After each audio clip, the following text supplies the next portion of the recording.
God, this game rules. The second I placed my eyes upon this game, I knew I had to play it. I have never felt so aesthetically in tune with a game, like it was made for me, experience, than when I first watched the trailer for this game. Kitten Burst was released on January 20th, 2024 by Jam2Go. This game has us exploring the cyberspace, a fully interactive world where users insert themselves into 3D spaces. Instead of servers and sites being screens we scroll through, they're fully explorable environments created by people, reflecting who they are and their intentions of being there.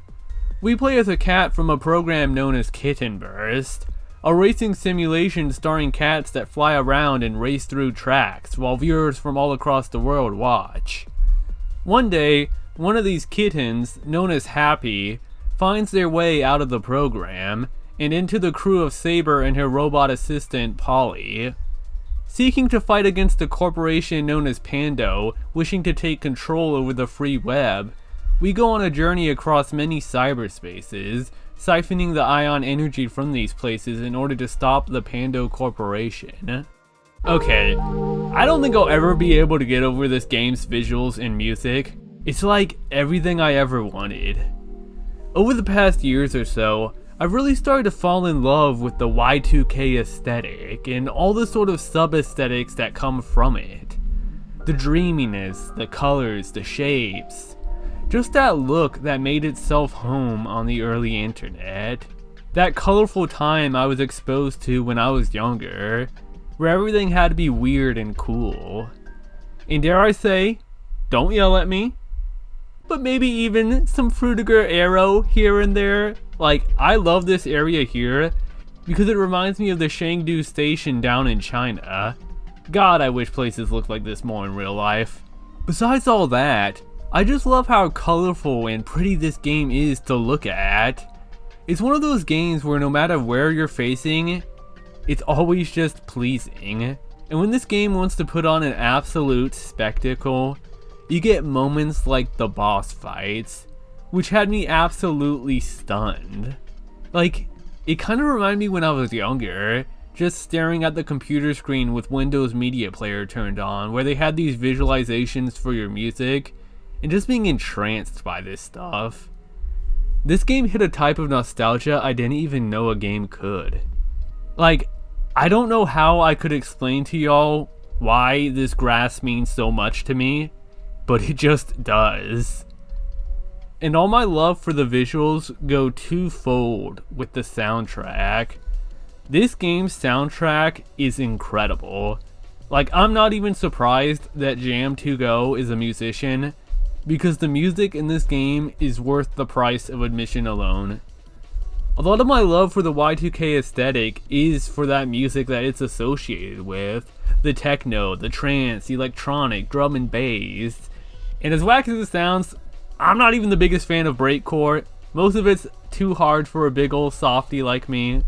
But damn, it can hit too.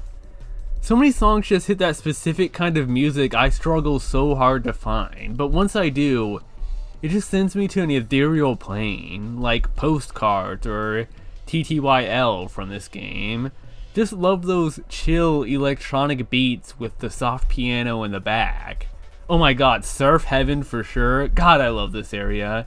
Like, you know you're in for a good game when you talk to this random spider NPC homie, and they just have a specific theme just for them that is just a total chiller.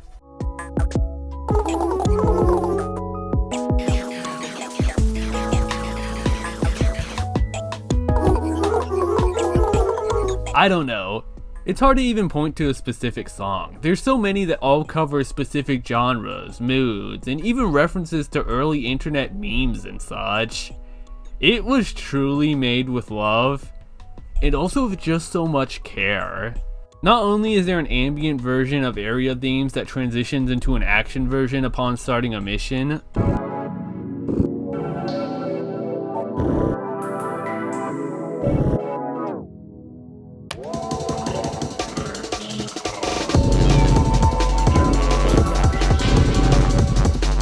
but the boss fights are basically music videos, with how all of them, and I do mean every single one, is synced up to the music.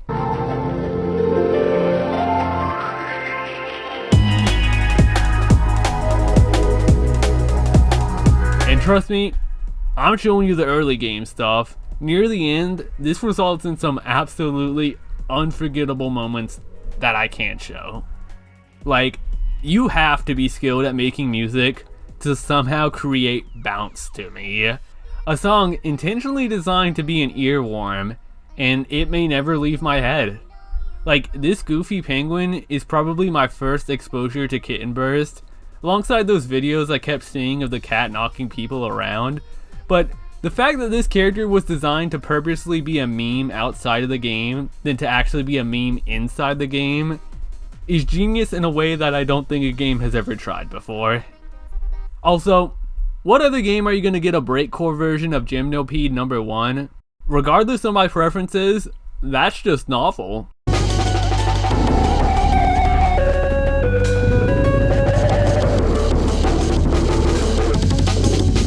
I'm not even joking, this is one of my favorite video game soundtracks.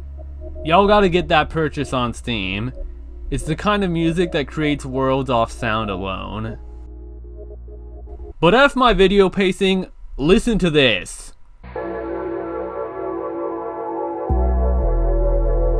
You hear that sound? I think it plays whenever you get hit too. Like, where is that sample from? Here's a better example. Yeah, I know I'm interrupting my video because nobody responded to me when I made a post about this. But here's a clearer version of it from Parasite Eve.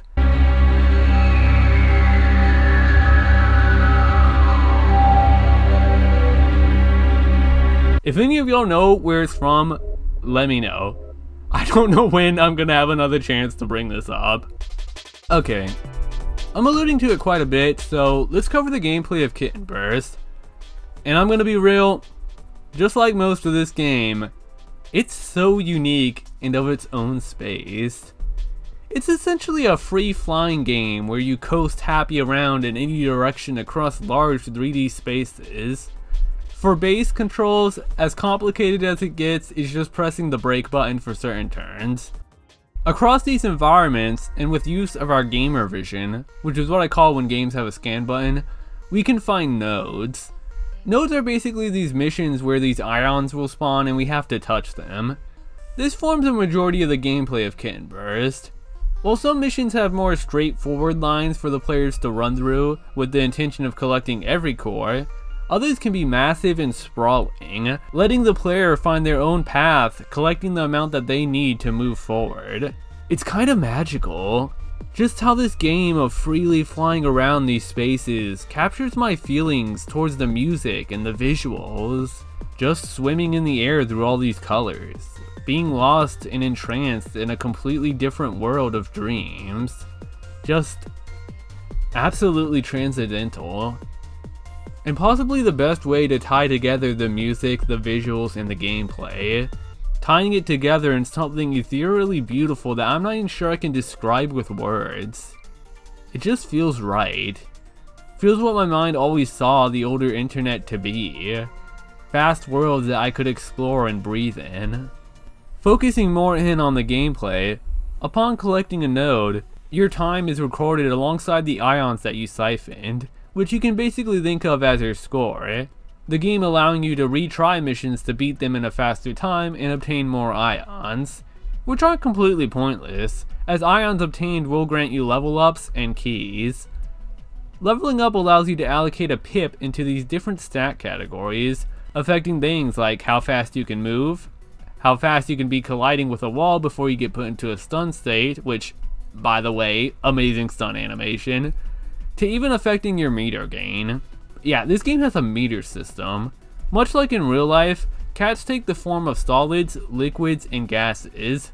These are the 3 states that you can change into that affect your TSR meter. I think this meter introduces a bit of depth into the time trial racing aspect of this game. In these states, you can press a button that spins your meter, solids letting you boost at high speeds. Yes, my gamer, you really do have boost power. Liquid letting you slow down time and launch yourself, and gas allowing for long distance teleportation.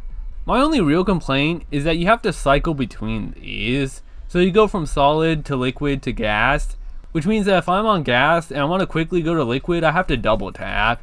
I don't know, minor complaint, but it probably restricted me from doing some cool things and made boss fights a little bit tougher. Speaking of which, how meter is gained is pretty cool. Do y'all know how in bullet hell games there's a grazing mechanic, like the closer you are to the bullets you obtain more points? Well, that's how you gain meter, being near obstacles. So several races, as you can see in this footage, encourage you to dip into the ground in order to build more meter so you can use it to boost. It's pretty rad. Even if by the end of this game, you'll have your TSR maxed to the point that you just regen so much meter that it doesn't even matter. I will say, I found one upgrade to actually be a downgrade, a little trick for the gamers, so watch out. And that's the crash avoidance one. This will push you away from obstacles that you're near, which just resulted in me getting invisible walled out of grabbing ion energy in tight spots. Like, this was actually frustrating. Luckily, you can respec anytime, so just remove all the pips from there. I swear, this upgrade actually makes the game harder. I did mention keys being tied to ions as well. Keys can be spent at the gotcha machine. I love how Saber already hacked the machine to give us all the items we want, but Happy feels like that's cheating, so she just invents the key system. We can use keys in order to unlock new cosmetics for Happy. I'm sure y'all have already seen me rocking some. These come in the form of hats, palettes, and patterns, which you can mix and match for various styles. I always try to match the kind of environment that I was going to, which is very fun. And let me tell ya, some of these cosmetics are pretty powerful. I guess I have one small gripe, but it's also something I think is pretty cool. Thanks to being able to tilt during cutscenes, which, yeah, we'll get to, y'all can see my reactions towards some of these items. And let me tell you, I was popping off when I got my hands on the 3D glasses. Now we're cooking. But the thing is that several headgear pieces actually put a filter on the screen. I didn't realize this at first and was rocking the third eye, not even realizing how messy it made the game look. I thought it was just part of the vibe. I was cool in it. So, yeah. I guess what I'm trying to say is that I need to buy a pair of 3D glasses because I was ready to play the rest of the game like this. Y'all remember when YouTube had a 3D glasses setting? That shit was like 14 years ago. It was awesome. I remember people were making videos compatible with that. Okay, nobody knows what I'm talking about. After partaking in several node missions, you'll usually end up coming across what can be thought of as a boss battle, capping the area off. And well, speaking of bullet hells, that's essentially what it is, but on a 3D plane where you can maneuver within a spear to dodge attacks, which I really like. Luckily, I made it past kindergarten, so I know about bullet manipulation, and seeing it from this sort of perspective is awesome. I also love just how different every boss is, from the attacks they use, the differing perspectives, to even every fight having a unique song that syncs with the different parts of the fight. The player doesn't have to do any sort of attacking in these segments, it's just dodging until the fight ends. You have a set number of lives determined by your toughness stat, and once you run out, you'll have to start the entire fight over again. So while I can get some people being upset that these boss fights are auto-scrollers, I see them as playable music videos, constantly changing with different forms as you move through these areas and bear witness to some absolute light shows. It's thanks to the synchronization that makes these fights feel so impactful and cinematic. And there are still mechanics at play here. Remember the TSR meter system I was talking about? Well yes, it's here, and more important than ever, with us needing to graze obstacles to build meter. The previously mentioned solid, liquid, and gas states of matter function differently in these battles. Solid boosts your head, which I suppose can help with some dodging. I personally never used it outside of destroying pop-ups. I'll mention that pressing brake also reels Happy in, something I also didn't use that much. More intuitive, liquid allows you to slow down time to line up precise dodges. But most helpful of all is the gas state, essentially making Happy invincible.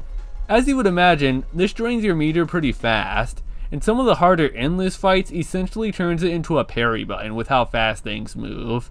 Low key, rock Harden. If you know, you know. But after poning the noobs, you can replay battles on a harder difficulty. There's also an easy difficulty. I never bothered with it, but it's a good thing that it's there. Some of these fights can be pretty tough, especially if you're a noob like me and ignore the toughness stat, which gives you more lives. And it could definitely get a tad frustrating to make it to the end of a fight over and over, only to get robbed at the end by potentially questionable hurt boxes, or sometimes your vision just gets blocked. So giving people the option to just getting past it on an easier difficulty if they don't vibe with this gameplay change is fine by me.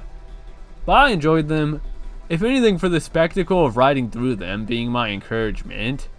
And that about wraps up the gameplay front of Kitten Burst. It's not as much mechanically deft as much as it is scenarioically deft.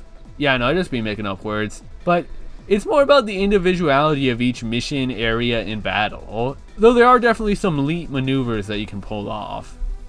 Not me, my ass was on keyboard. This game tells you on boot up not to use keyboard, but you know, it's not that bad once you learn the controls. But that's probably why most of my gameplay is just very stop and go. I'd imagine it'd feel a lot better if I played with the intended controller. So, sorry for my gameplay. Become a YouTube member so I can buy a new controller. So, sorry, that was out of pocket. But yeah, the gameplay. but yeah, the gameplay was fine. I think its racing sort of theme, alongside the visuals of this game. Listen, I don't like to make comparisons or references to other media. Unless if it's something that nobody will know what I'm talking about, then it's hilarious. But this game made the F-Zero joke, so I'm gonna have to cash it in. This game kind of reminds me of what I love about F-Zero GX. Racing by all these cool, futuristic environments while vibing to jams. I don't know, I just thought I'd bring that up. It's a very personal over objective thing.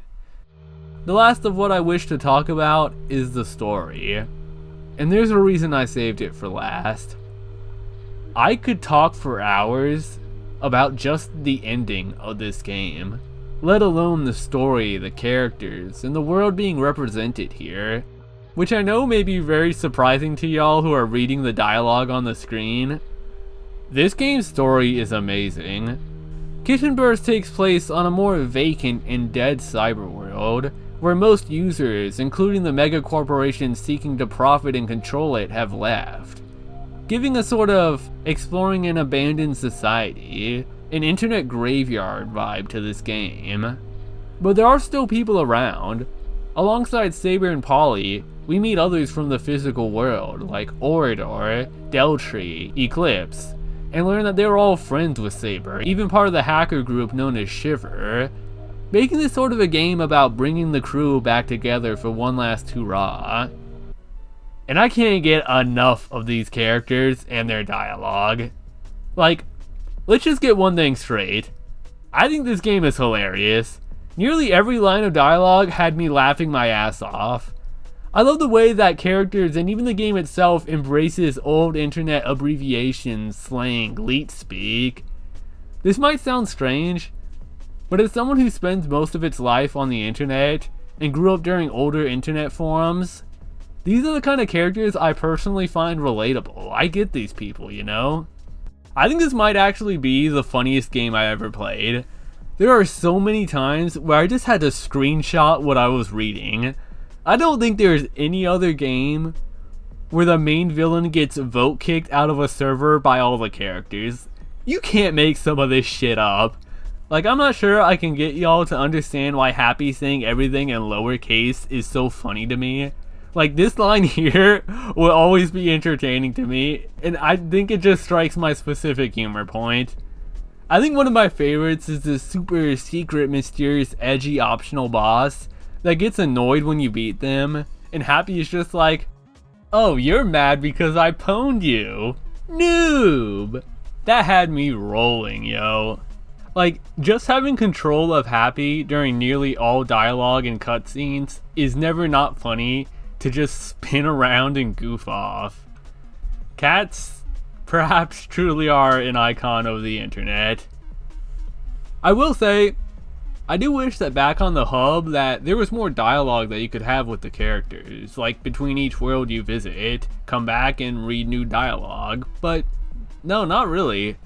Which for how much I love these characters, I think that's kind of a shame. Like, my homie Polly, I love Polly. And if you don't, well, screw you, right? But unless if you are a Polly enjoyer, then welcome to the club. But they be talking about how I helped them, and it's like, hey, that happened hours ago. By this point of the game, you've saved me. Or copycat? Like, you're chilling all, but why are you even here? I don't know. I just love these characters and wish I could see more dialogue from them. Because, trust me, I think I did just about everything in this game. I'm not sure. If anything, I love Kitten Burst because it comes from a place of heart. It's a celebration of the older internet, from every facet. The memes, the jokes, the aesthetic, the character designs. The fact that the ship hub world that we ride on is called the Eternal September. And just so many smaller cuts, like one of the songs referencing an old anti-piracy ad back when the internet was more innocent.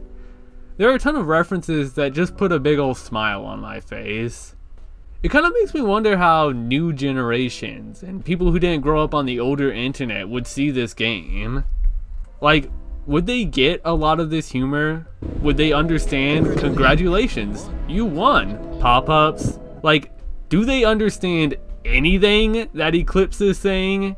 Do they know what the scary maze game is? I feel like Kitten Burst is just one of those games that you either get it or you don't. And this is all me. And even up to the very end, it never stops being that fun celebration to the humor and culture of the old internet. A place in time where there existed a virtual space that we could insert ourselves into and escape into a truly free world. A world which no longer exists. I love Kitten Burst because, much as it is a warm smile of the old internet jokes and culture, it's also a very beautiful game about the relationship of people in the digital world. I'm not kidding, the sun scene, which I feel criminal for even showing, has to be one of the coolest video game moments I ever experienced. Absolutely, wordlessly enchanting. This game truly felt like seeing an old friend again. It took me back and reminded me to a life I'd long forgotten about, and what blurry fragments of memories still remain of it. I adore this game's visuals and music, but it was this world and these characters that I will miss the most now that I'm done with it, because it reminded me of how much I miss this world that was taken away from us. And at the head of it all is this game's endings, in which players are presented with. For the sake of y'all who haven't played, I'm putting up a spoiler block, little pop-up of my own, you get the vibes. Kitten Burst's endings fascinate me to no end. I hope y'all can at least experience it naturally from playing the game than through this video. But yeah, as you can see, I have a lot to say about this game's themes and endings. I find it really interesting. Okay, here we go. In my perspective, a pretty major theme of Kitten Burst are people's relationships between the cyber world and the physical world, referred to as meat space in this game. How one treats and uses the cyberspace and what one may value more than the other. It's something we can see throughout the cast of this game, and the value they find from continuing to use the infinite cyberspace even if it's abandoned nowadays. I think Eclipse is probably the best example of this. There's someone who archives old memes and tries to create new ones, which we learn is because they like making people laugh. They were the lonely class clown that found memes as a universal language anyone can enjoy, and they want to create a circus someday that people can find joy in. But they're also somebody who loves the anonymity of the internet, the freedom of identity. They make a point that everyone else's avatar is just a prettier version of their meat space self, while theirs is this emo furry dude. The internet let them craft a version of their self that they probably prefer and identify with more. This game gives us a biased experience as we never really get to see the meat space world, or the characters and their identities in that world, excluding Saber. So to us, these identities that they've given themselves are who they are, potentially reflecting the idea of internet friends. I don't care about who these people are or what they look like back in their meat space world, because to me, Deltree is the witch with the fanfiction archival site. Orator is the cool dude that wants to host dope music and make beats. And Clippy is that furry dude that made me play the Scary Maze game. But once again, we do see different perspectives. While Clippy loves the cyber world and who they're allowed to be there, someone like Saber has sort of made her peace with it, wanting to protect the sanctity of what it once was through the destruction of the Pando Corporation, who's led by another member of the friend group, Hugo, who is seeking to revive cyberspace in his own vision, restricting the freedom of it into something more universally accessible and controlled by strict rules and laws. So Saber, always being the pirate fighting against these laws and rules, wants to preserve the free land of the internet by amassing ion energy to fire a huge cannon, resulting in the separation of the worlds of the cyberspace and the meat space, with the hope that maybe 20 or 30 years down the line, the cyberspace will be revived and be like the old days. Happy, being a living meme whose life source is basically through their popularity, which is a very interesting topic that I could spend another 30 minutes talking about, but they're worried about what would happen to them if the world separates, and thinks towards the opposite. What if we bring the two worlds together? Merging cyberspace and meat space into an inseparable entity, turning the world into a truly free, lawless space where everyone is an avatar. Despite going against everything that she wants, Saber lets Happy make the choice, unsure of what either outcome will lead to, and that results in the ending choice the player has to make. And it's through these endings that the player gets the question of how they value or see the cyber and physical worlds. What ending is considered the good or bad one, or if there even is a good or bad ending, is something completely up to the player. It's a very open perspective and wide question. I think that one ending is way better than the other, but I know people who see the ending that I like as a terrible ending, or potentially both endings as sad, feeling that Saber never should have fired the cannon to begin with. So let's discuss. First, let's listen to Saber and split the worlds up. Upon doing so, we see a vast ocean with someone standing in the remains of Kitten Burst. It's Heather, Saber's meat space name. She says that due to the destruction we caused, it's a lot more peaceful now, that there's room to breathe. She then describes what everyone else is up to, saying that the old crew got back together and formed a cult calling themselves Druids. Started by Orator, they are attempting to fix this destruction we caused, to rebuild the cyberspace.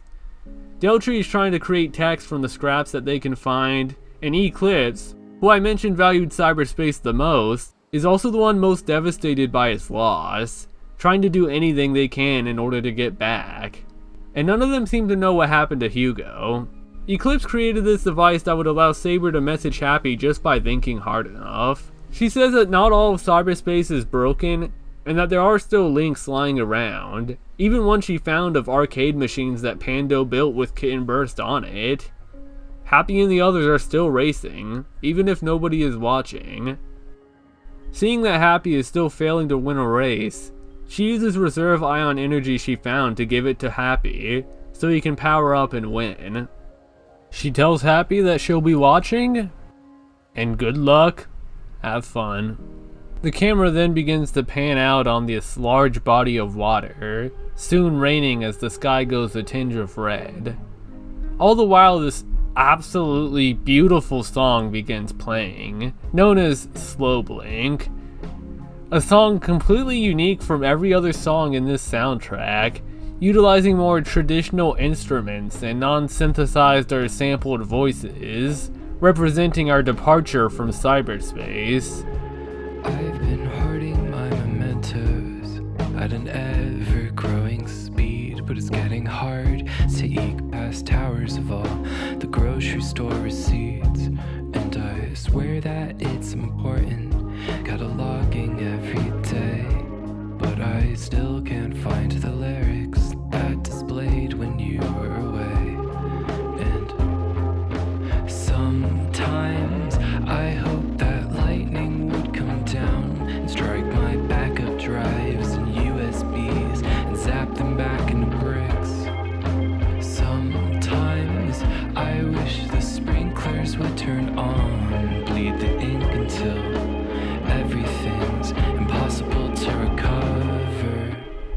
All the ending songs are so good. GLHF, Slow Blink, TTYL, Postcards, incredible. I'm gonna be a little off with this, but I think this ending and song is about stepping away from the cyber world and embracing the life that you still have in the physical world. That we spend so much time cataloging archives and keeping records that we let life fly by us. That the cyberspace is an overwhelming place of constant turbulence and troubles. The song, even with its more natural instruments, sounds like it's still battling and struggling against the cyberspace and what it has done to us, but still ultimately stands strong and alive without it. You can spend your life in the blink of an eye if you don't look close. But don't let it by, we could still save time if we just blink slow.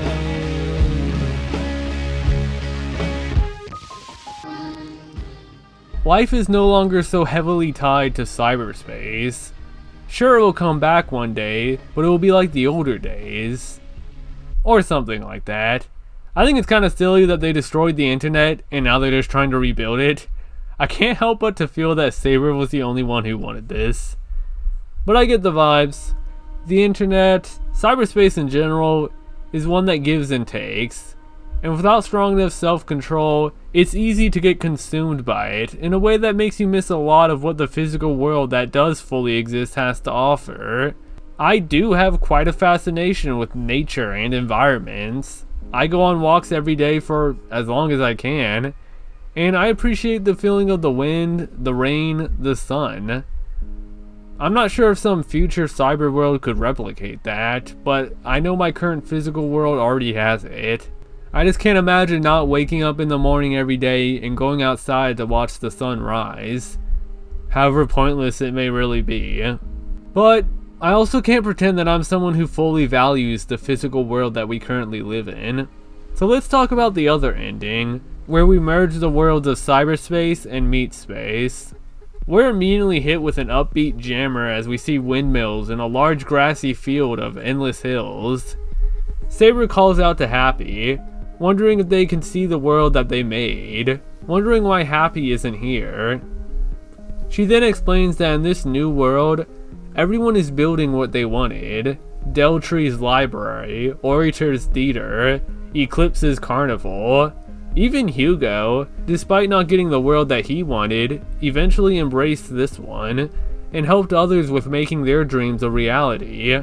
As for Saber, she calls herself a professional wanderer, exploring sights of this new world.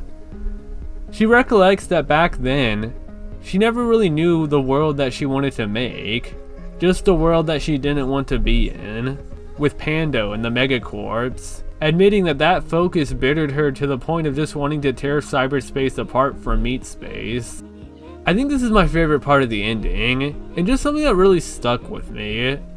Saber begins to describe herself, how it's been decades but she hasn't aged. With everything so abstract now, she wonders if she's still human. How some days she can't see her legs until she remembers that she has legs. She can't remember which side her prosthetic is on, and switches between the two. She states that she doesn't remember her other name anymore, the one forced upon her by someone else. She believes that she could never leave cyberspace, that it's always been her home, and that it adopted her. She ends off her message by saying that even if nobody remembers what they did, she knows Happy is still out there, and will be sure to send them postcards. Talk to you later. The camera begins to pan away as the song Postcards begins to play, a song that feels more like a traditional proper credits theme. And sorta also feels like a medley in a way to the music in general of Kitten Burst, and it gives a feeling of a proper journey that has ended. The credits also refers to Jam2Go by their username, while the ending where we split the worlds uses their, well, meat space name. I don't know if it's purposeful, but the grassy hills and blue sky evokes that imagery of the iconic Windows XP background. Also, Polly's there, and Polly is gamer excellent. Yeah, this is the ending I vastly prefer. It's kind of horrifying in a way that I find really beautiful. The thought of becoming a completely digital being of a form that I desire. I've stated at least once on this channel that I see myself more as a digital being than a physical one, as my existence is largely tied to the internet world.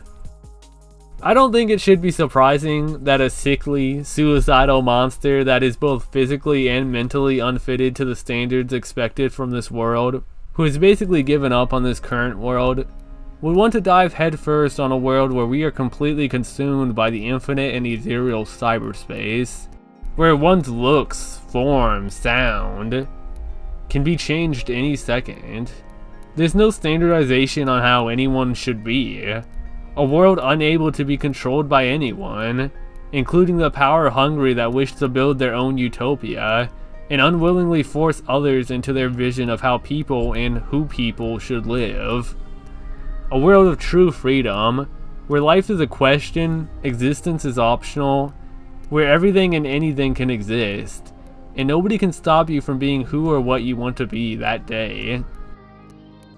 Maybe in some ways, that's kind of how the old internet was for people like me. A lawless world that you could escape to, seemingly infinite with so much to do, where you could be anything you wanted.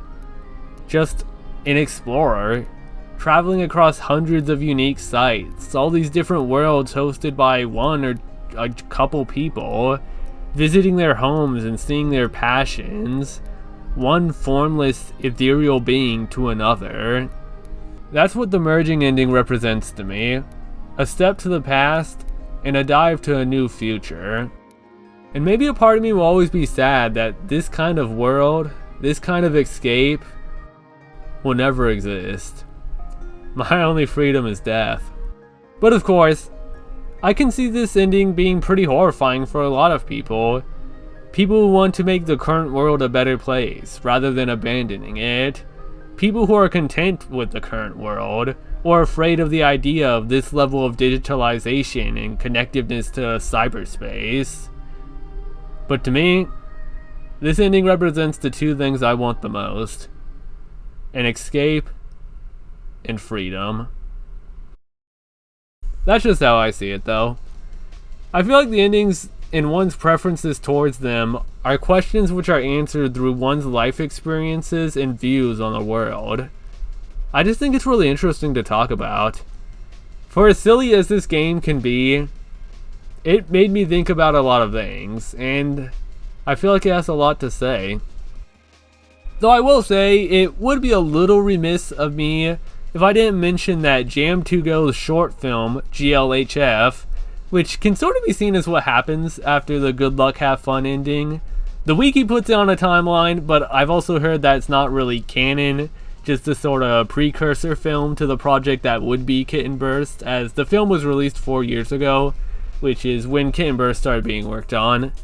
And that's all neat, but I'm just going to look at Kitten Burst as an individual story. I'm not quite on that level of intelligence or interested in piecing together some sort of whole timeline from all these videos. That's not what this video is about. I prefer to simply look at how I viewed Kitten Burst and the sort of theme and message that I took from it. Though these videos are great, Jam2Go's mind has been a great place to explore, and I'm glad Kitten Burst could introduce me to such a beautiful artist. Kitten Burst has been one of the most pleasant video game experiences I've had in a long time. An absolute explosion of nostalgia for a time I long forgotten. A nice reminder that even if those days are long gone, they still existed. It's a game that made me look back as much as it did forwards. And it's just a stunning game from every direction. The visuals are incredible, the music is some of the best I've heard, the gameplay is fun, and the story and characters are unforgettable. All wrapped in such a unique and genuinely passionate game. This game is truly a masterful art piece. I love Kitten Burst. Dare I say, it's epic win. I'm really thankful that I ended up finding out about this game. You know, thanks Bryce, because what a joy this game was. I'm sad that it's over, but I'm happy that I played it. I don't think I'm ever going to play a game that hits like Kitten Burst did again, and I think that kind of rules. But I really do feel like it's one of those games that so many people would love, and they just don't know about it. I could have talked for hours about all the areas, more deeper look at some of the themes, and how I, growing up around those times, can relate or share experiences like those. It's a true celebration of the potential of the old internet, what it was and what it could have been, portrayed in such a fun, colorful, yet kind of sad and abandoned world. I didn't know how badly I wanted a game like Kitten Burst, and I think I've said my piece on it. And I know the game itself has said so much more. Y'all gotta play this one for sure. Links in the description as always. Talk to you later. And good luck. Have fun. Hey, you look like you're interested in watching my videos a week earlier. Just a hunch. Well, in that case, feel free to become a channel member. Big thanks to Ken Chiago as always for being a Golly Gamer tier member. I don't know what you see in me, but thanks for believing in me. Thank you all for still believing in me. Things are going to be changing a bit next year, but I'll do my best to at least adhere to monthly uploads. I got a lot to say, but I can't say it, you know? Pieces.